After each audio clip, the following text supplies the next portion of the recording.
Yeah, hello everyone. So my name is Thomas. I work at Haggerty Library, which is the main Drexel Library at 33rd and Market Streets. Um, my role is one of the Caitlin and I, my other colleague you see here, are both managers at the service desk. Um, Caitlin, did you want to introduce yourself real quick? Sure, yes. I do spend a little time at the service desk, but I also manage our course reserves at the library. And so if you ever have to use course reserves for a class, you might have to come to the desk and get one of our physical books from behind there. But often those are available on, digital resources. But yeah, we both work at Haggerty Library. Yes, and I'll be starting this presentation off. Then Caitlin will take over at some point. And like I said, this meeting is being recorded, so if you miss any of it, you will get a link to the recording sent to you. And also definitely feel free if you think of any questions throughout, put those in the chat, and we'll be happy to answer those questions. So, starting things off.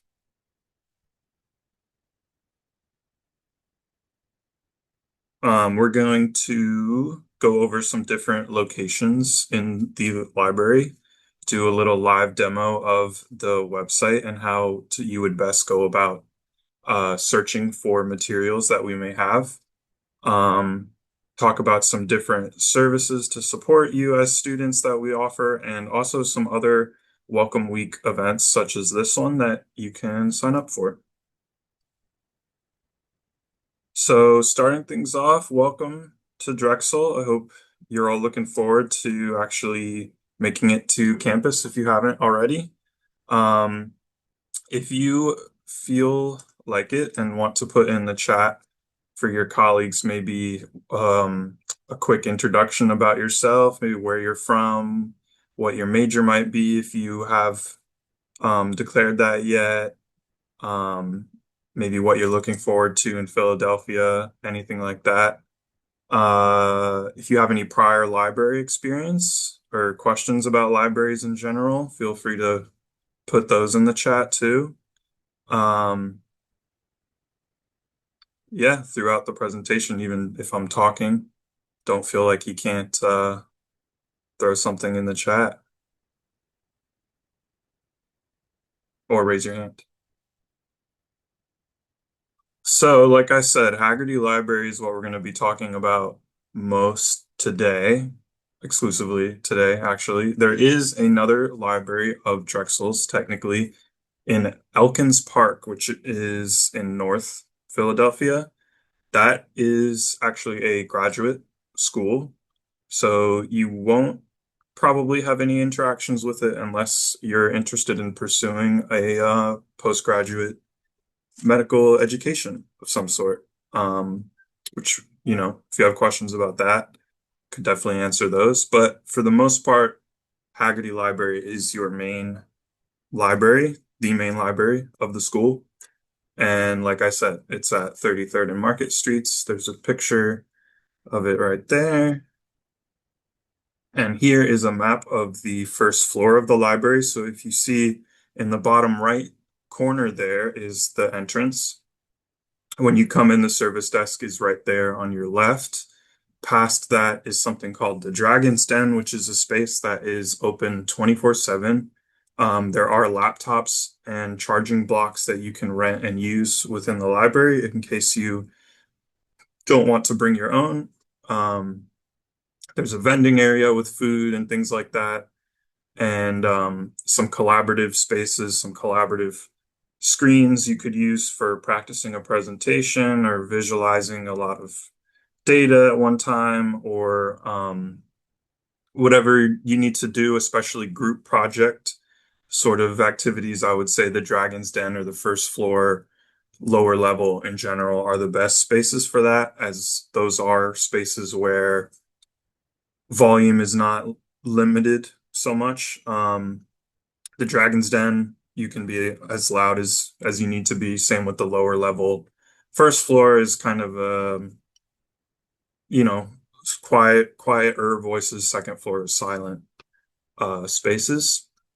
There are also, you can see those rooms around the perimeter in yellow, 124, 132, and so on, are private study rooms that you could actually reserve um, for yourself or you and your friends that or classmates that need a private study space. There are some books on the first floor, not most of them would be on the second floor. Mostly just our reference and leisure books, they're called, which would be your more common paperback novel sort of sort of literature. There's also printers and scanners for student use, and that covers the first floor. The Dragon's Den, which I spoke a little about earlier, there you can see the laptop and charging kiosks. You can see there is the Serenity Suite, it's called, which basically functions like a study room, but there's resources in there that offer, if you're looking for resources having to do with meditation, relaxation, stress, mental health awareness. Obviously, there's more resources in that regard on in other departments on campus, but within the library we have that space as well. Should you be interested? And like I said, it is open 24/7. Even when the main library itself closes, which is usually during a regular class term, on a weekday, it would close at midnight. Finals week, the whole building is 24/7. But even if the main library is closed, the Dragon's Den will always be open 24/7, unless maybe it's a break week or something like that. Um, so that's the Dragon's Den. Printing and scanning, I touched on briefly, and it is located on the first floor. Um, It costs 10 cents a page for black and white, 25 cents for color. Scanning is totally free. You can pay with your Dragon card. You can actually load money onto your Dragon card, and there are some other places in the city that also accept Dragon dollars. I think Wawa and maybe some other local businesses have some special deals if you're paying with Dragon dollars. But it functions the same way as normal money that you would pay with a credit or debit card, which we also accept for printing. The second floor. So this is where you'll find most of the actual physical books. You can see there are a series of letters, sometimes in pairs of two, on all those shelves there in the center. Those are the beginnings of call numbers.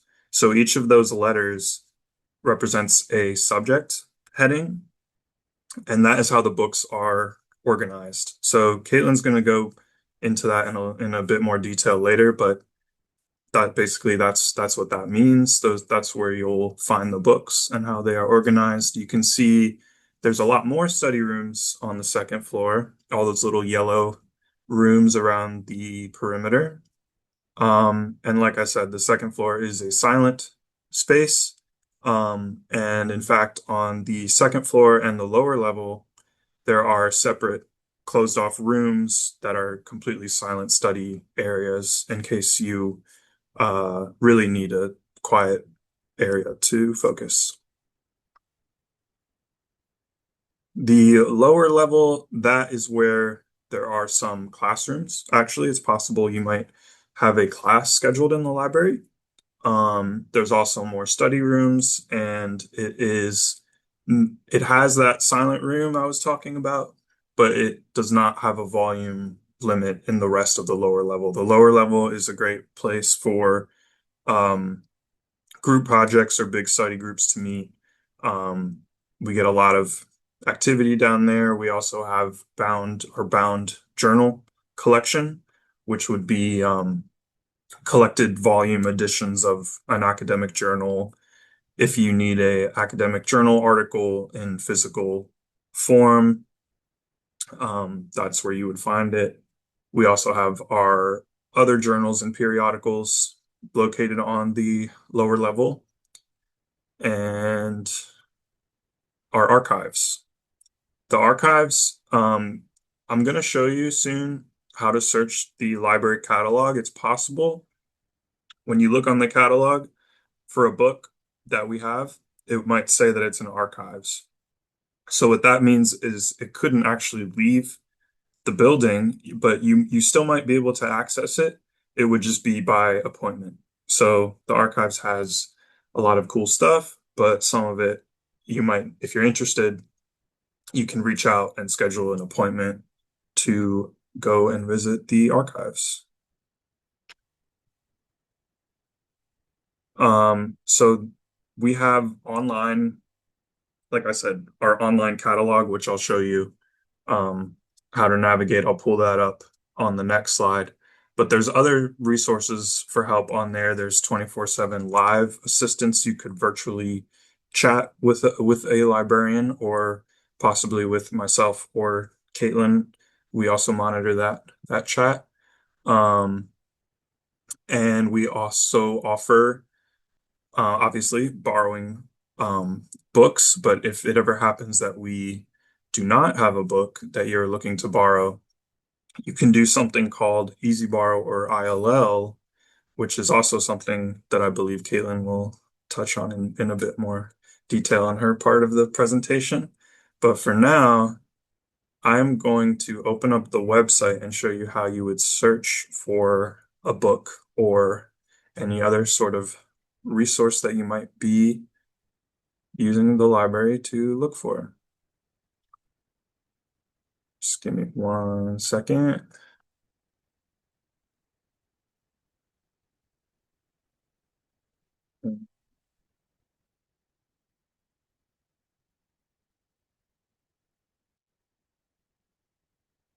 Okay. So you should all be seeing on my screen the library website and me scrolling up and down on it. If you can't see that, please let me know. But this big search bar right in the center of the screen where it says search the libraries, you can go ahead at library.drexel.edu, type the name of any book, journal article, or whatever it is you're looking for in that search bar, and that's how you would search to see if we have it. So I could come up with something, or if anyone has an idea, has any book that maybe you're wondering if we have, or a book that maybe you like or that you're reading or you need for a class that you can think of, if you want to put that in the chat, then I could use that as an example. Maybe just the name of a book and the author, if you can think of one.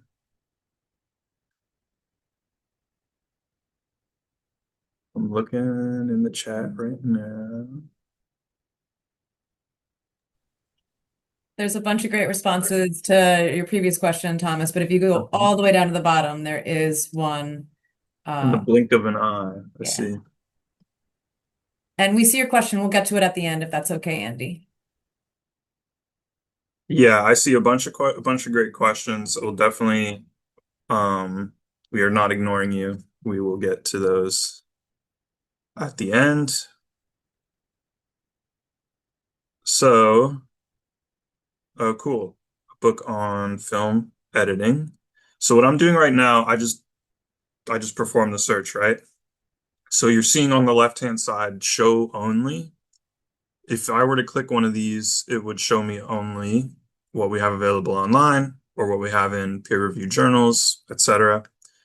This, I'm assuming, Andy, you probably would want a physical book version of it, which you can see right here.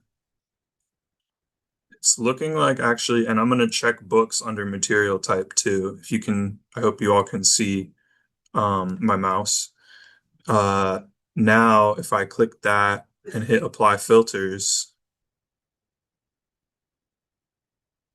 now it's only showing me possible physical books that we might have, which actually, honestly, you see this check for online access and then available online down here. That means these results that we're looking at are not physical books that we actually have, but they are physical books that you could possibly request to be borrowed by a different library and sent to us for you and put on hold for you. Even if it's not actually in the building, there's still a free way for you as students to get the book. Well, free in the sense that your tuition is paying for it. Um, and there's other more ways to refine your search. If you see on the left-hand side of the page, the language, the creation date, the subject terms. And again, this is just how I like to do it myself. You can also, next to the search bar, perform an advanced search in which you could add more different kinds of filters, such as, let's say we know Walter Murch is the author. So we want definitely the author field to contain that exact phrase and and then title. Um, and this would, this actually gets very useful if you're looking for, an obscure journal article or something like that. So this particular example looks like we don't have it in our physical collection, but that means this is a good way we can showcase easy borrow or interlibrary loan services, which now I'm back at the homepage, right? Under services, you can go down to borrow materials from other libraries. And this is those two services I was just talking about, right? Easy Borrow and Iliad. The only difference is Easy Borrow is only from a more local, generally mid-Atlantic region library is where the book that you're requesting is going to come from. If one of the libraries in said region has it. Otherwise, Iliad is actually global. So pretty much any academic institution you can think of in the world participates in Iliad interlibrary loan. So if any of them have a book, we can request it to be sent to us from them for you. So I would recommend trying Easy Borrow first if you're looking for something, just because it's more likely you'll get it sooner. Obviously, request processing and shipping takes a little time. And I bet you that we'll find it. We'll find this book here. So you see right there, Penn State has it. And that's 4 hours away or so. So probably within a week or so, if you requested this book in this way, then you would get it. Um, and this catalog I'm looking at right now, sorry if I'm maybe moving a little too fast. This works the same way as pretty much the same way as our library catalog works in that you can filter the results down. But here it'll tell you what library does have the book, and it'll give you an option to put in a request. It would be in your name, and you would get an email when it's here on the hold shelf, ready for you to pick up. So now I want to show you what it looks like in our catalog when we do have a book. And oh, so that was Easy Borrow for interlibrary loan. You don't search a catalog, you just put in the title and author of the book you want and submit like a request, like a form. Um, so I'm just gonna do a general search.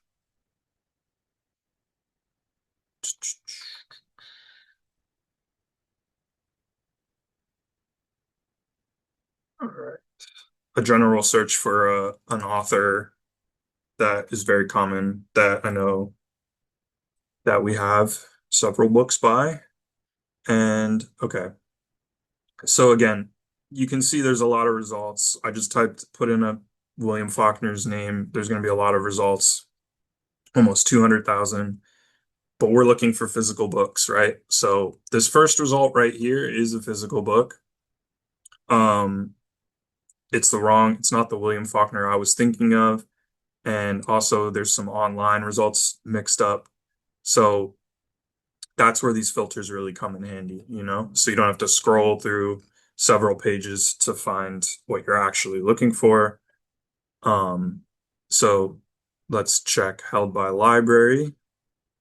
Let's check books. Let's check also author William Faulkner. And right away, the results go from 200,000 to 34. So now we can see Haggerty Library stacks. When you see stacks, that means it's on the second floor. So there's a lot of bookshelves on the second floor, and the term for those is just is stacks. Um, you'll see when we have a physical book, again, it says available at Haggerty Library stacks, and then a call number. That's the a call number is what this series of letters and numbers here is called, and that is how books are organized. It's not by author's last name, it's not alphabetical, it's by the subject of the book itself.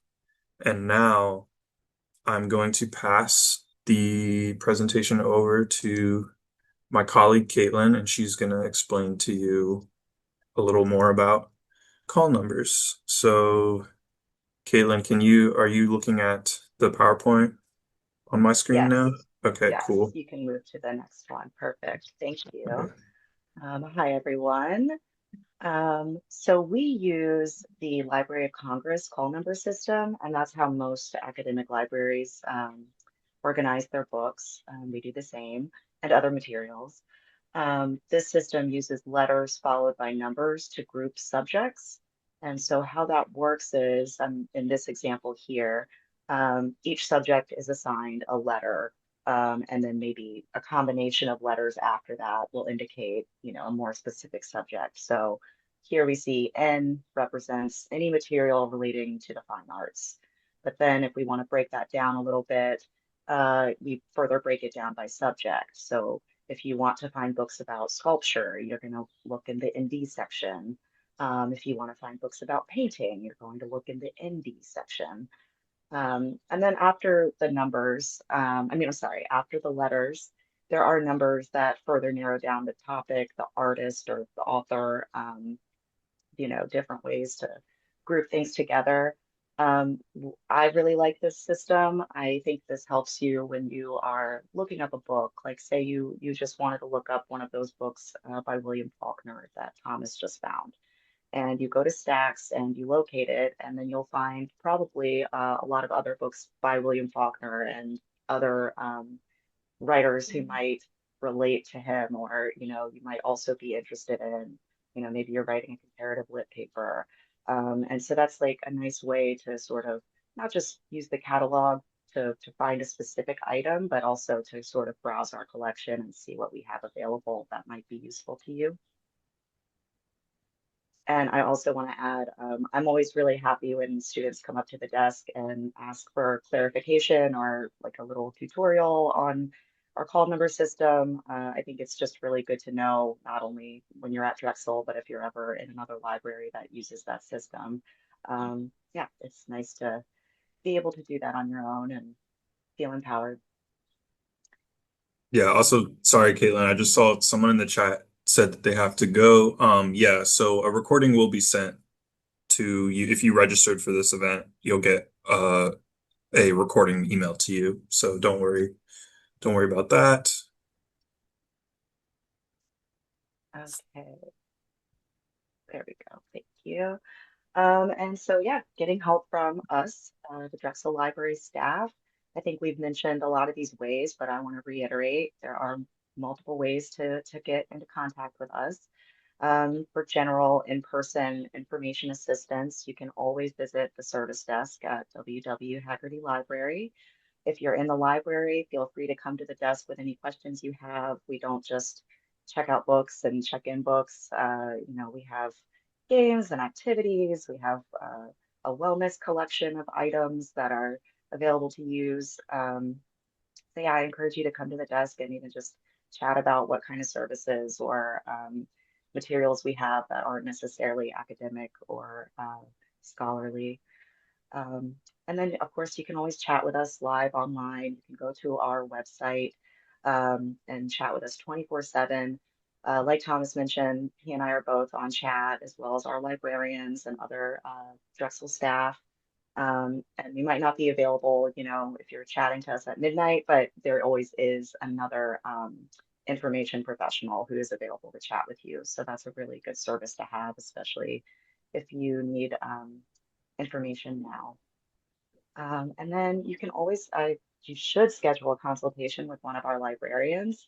That's really an invaluable resource to have that one-on-one guidance. And if you ever want to have a consultation with a librarian, but you're not sure, who to meet with, we're absolutely happy to connect you with a librarian who has the expertise that makes the most sense for your project or your research. Um, and of course, you can always call or email us.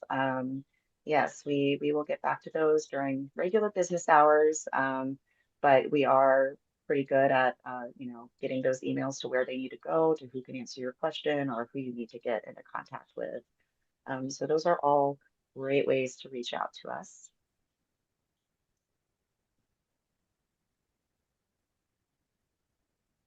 And as I mentioned, I manage our course reserve system here at the library. Most of our materials are available online, including films. Even our physical DVD collection that we have on Course Reserve are often made available for you for streaming, so you don't have to physically be in the library and check out the DVD for 3 hours and have to, do everything right then and there. But we do have a rather large physical collection in our course reserves behind the front desk. If you find yourself needing a physical book from the course reserve, you just come to the front desk. Like I mentioned, most course reserves are available for checkout for 3 hours at a time.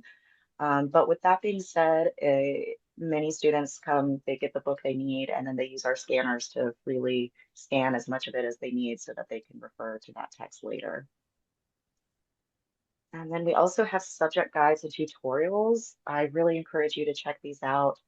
Our librarians create and maintain and update the subject guides, and they can be a very useful starting point for your research or your next paper.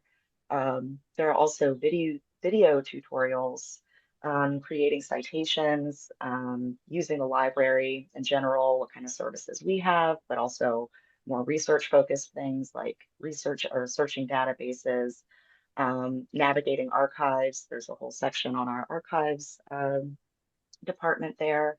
So really there's a lot to look at, whether you're just kind of curious about what the library is offering or you have more specific goals in mind with how you'd like to connect with us.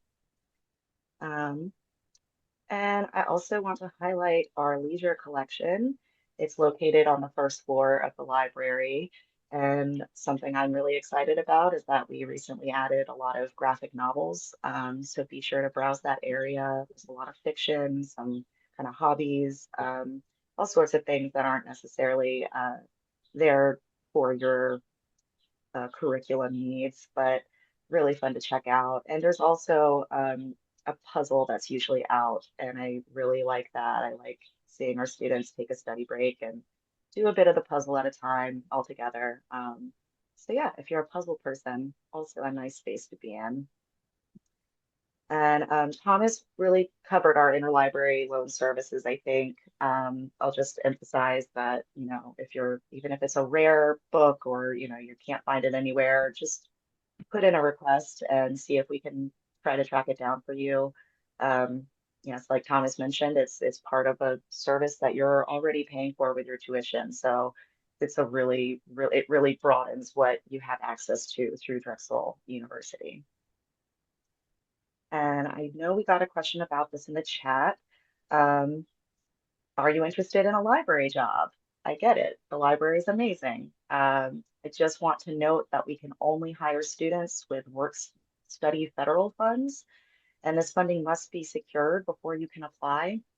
And if you're interested, you can contact LiveWorkStudy at drexel.edu and they can tell you more about that process. Yes, and that email actually goes to me. So I'm the if you have more specific questions right now, I could answer those. But yes, so financial aid, work study would be part of your financial aid package. It would be something which you would go to your Drexel One to accept under the billing and financial aid tab. And once you do that, you would be able to see how much work study funding you were awarded. And again, this depends on your FAFSA. Um, and yes, we do hire students to work at the library, but unfortunately, we can only hire work study students. Um, so you need to qualify for that before you could work here. Um, and then I'll go to the next slide. So yeah, these are some other Welcome Week events. Yeah. So if you're with us here now, I assume you're excited to start the school year, and we are too. I invite you all to join us for a Welcome Week events at the library. During September 15th through 19th. You can stop by our open house party. That's going to be 10 a.m. to 5 p.m. You can explore the library and also perhaps meet some of your fellow members of your incoming class. They'll have snacks and giveaways. And we'll also, during this time or during that week, rather, we'll have 4 guided tours that are available to you, 2 on September 15th and 2 on September 17th. And so I hope if you have the chance to come by and see the library and say hello, maybe scope out your favorite study spot or group space. Yeah, we'd love to see you.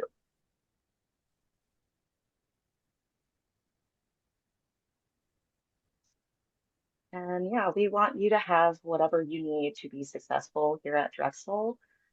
So on behalf of our libraries, I want to welcome you to Drexel University and especially welcome you to our library.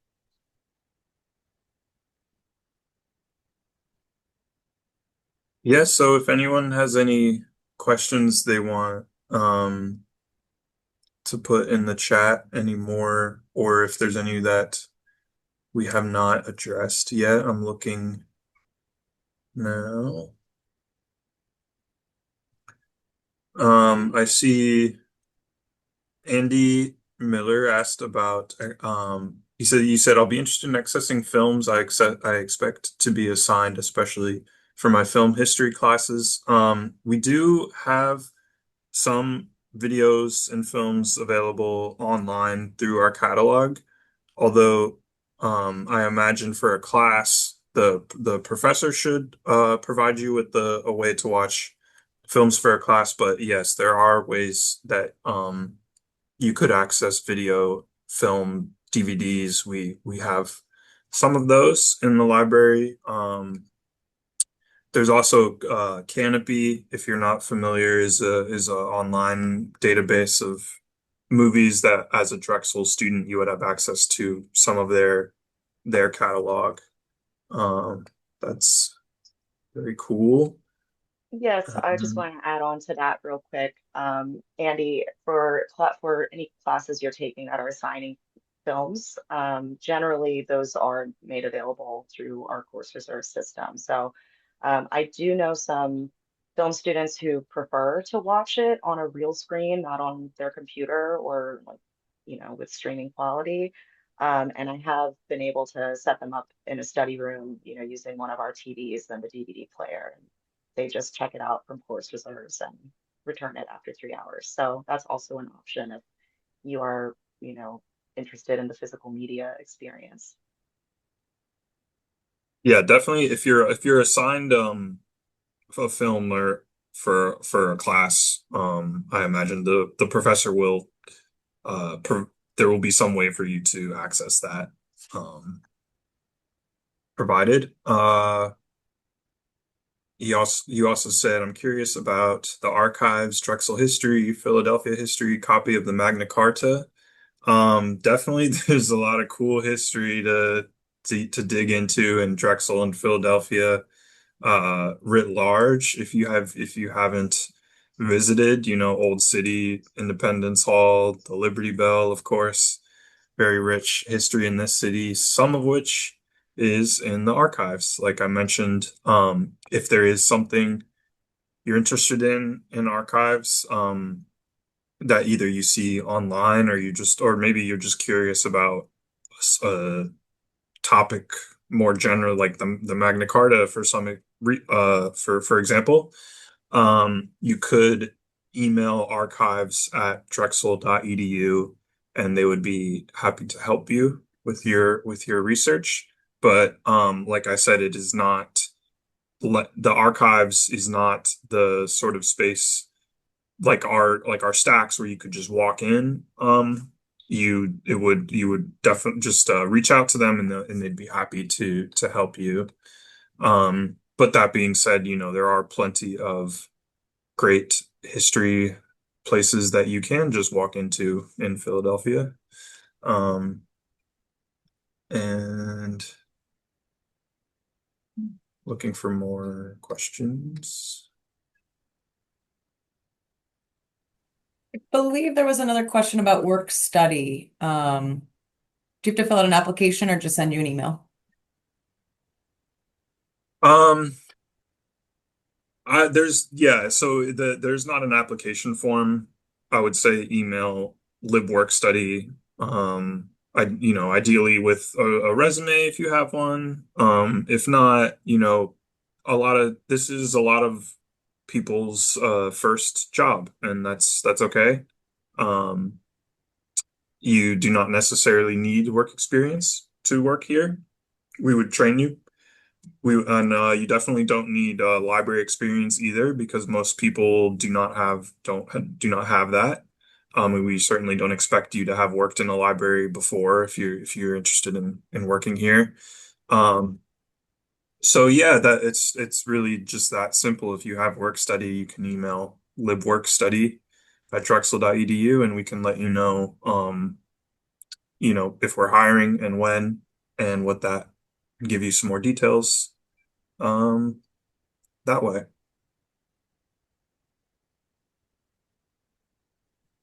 Um, so yeah, thank you all very much for joining. Like I said, there will be a recording sent to you. Um, and if there's no more questions, then everyone have a great rest of your day. Looking forward to seeing you at Drexel and in the library specifically. Thank you, everyone. We'll see you soon.